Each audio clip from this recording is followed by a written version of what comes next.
Halo lovers, kita ketemu lagi di channel YouTube iColor Service. Ketemu bareng kita berdua tentunya, ada Aisyah Grey dan juga Gume di sini. Gume di sini, Gume di mana-mana. Always.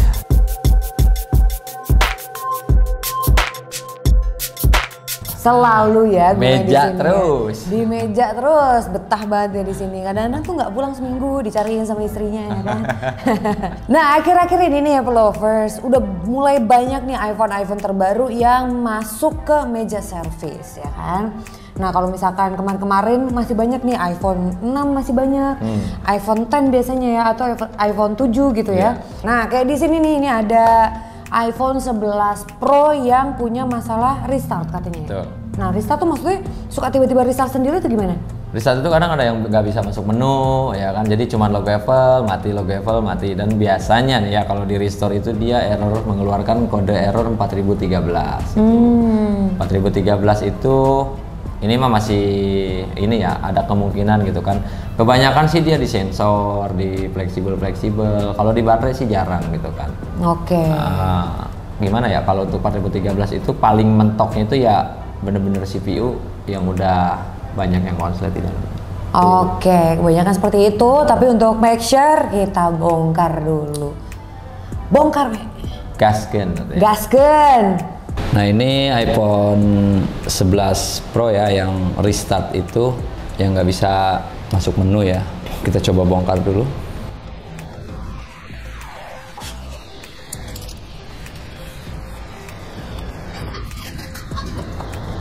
Nah di sini bisa kelihatan ya bahwa handphone ini pernah kena air.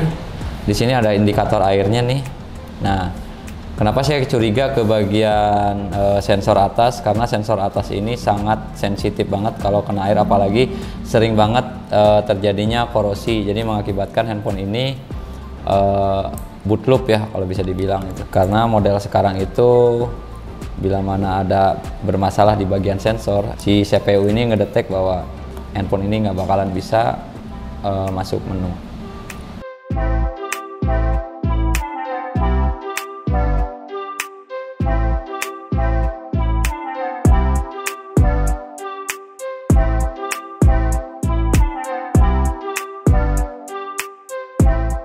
Nah, bisa kelihatan sini ternyata dia ada korosi juga ya. Jadi kita lihat langsung di mikroskop aja.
Nah ini tadi kita udah lihat ya bahwa di bagian sensornya itu ada korosi.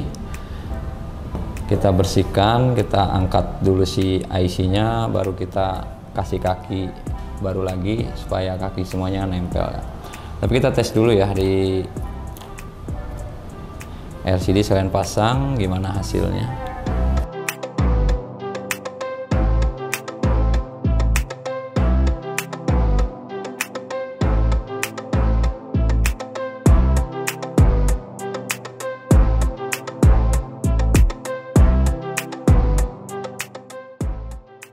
Kita tes dulu.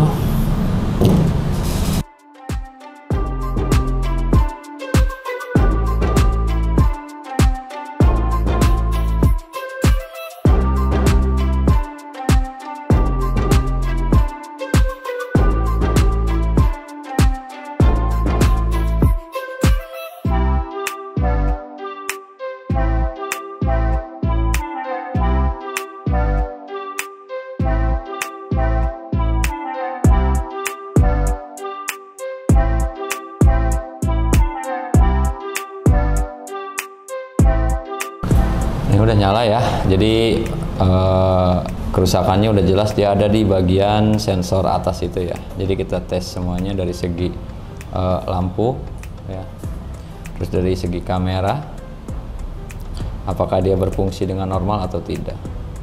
Karena ada bekas air ya di sini ya. Oke, 0,5-nya bisa, 0,2 bisa, kali 2 bisa, kali 1 bisa. Kita lihat depan.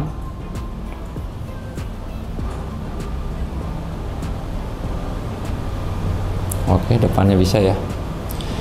Nah, kita coba di bagian Face ID ya, karena itu emang berhubungan sama Face ID. Nah, di sini udah kelihatan ya masalah pada kamera terdeteksi Face ID telah dinonaktifkan.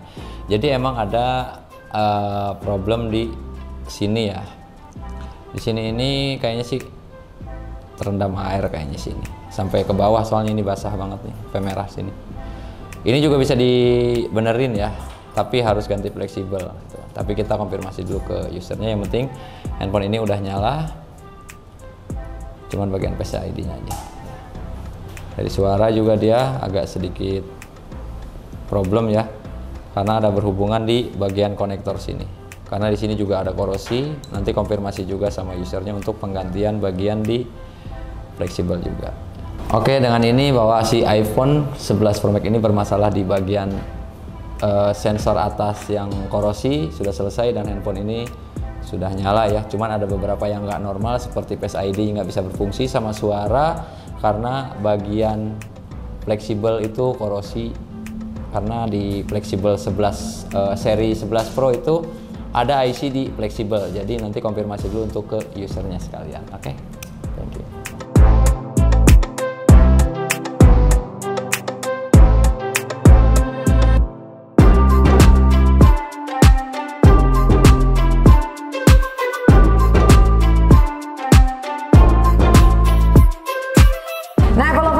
Tadi proses pengerjaan kalau misalkan iPhone kamu suka restart sendiri ya, jadi kadang-kadang bukan karena masalah iPhone-nya panas atau apa ya, tapi justru kerusakannya lebih dari itu. Nah, kalau misalkan proses pengerjaannya emang ada yang cepat, ada yang lama juga gitu ya, tergantung juga. Kalau misalkan langsung ketemu kayak tadi kan enak, tapi kadang-kadang tuh ada yang udah dicoba nyala masih restart juga, jadi harus berkali-kali ya. Iya, agak rumit lah. Agak rumit. Dan biasanya bisa benerin kayak gini tuh ini ditunggu beberapa waktu untuk dimonitor dulu ya Bang. Iya, ya. betul. Harusnya sih begitu. Jadi biar usernya pun nggak, kalau ada apa-apa nggak bolak-balik gitu. Jadi kita kalau tes itu udah siap pakai dan user pun udah nggak mungkin bolak-balik lagi. Nggak mungkin bolak-balik lagi. Makanya kalau misalkan ada beberapa hari gitu ya waktunya, nah itu biasanya untuk memonitor. Karena kalau nggak dia pada udah dibawa pulang masih error balik lagi gitu kan. Jadi emang harus agak sabar ya. Jadi sekali datang aja langsung bawa pulang gitu ya. Nah itu. Oke deh, buat kalian yang belum subscribe dong. Biar kita semangat nih bikin materinya. Terus juga kalau misalkan kalian ada request, pengen tahu dong kalau pengerjaan servis ini ataupun itu, langsung aja tulis di bawah, di kolom komentar di bawah, nanti kita bikinin videonya, oke? Sekian dulu, kita ketemu lagi di video berikutnya. Bye followers!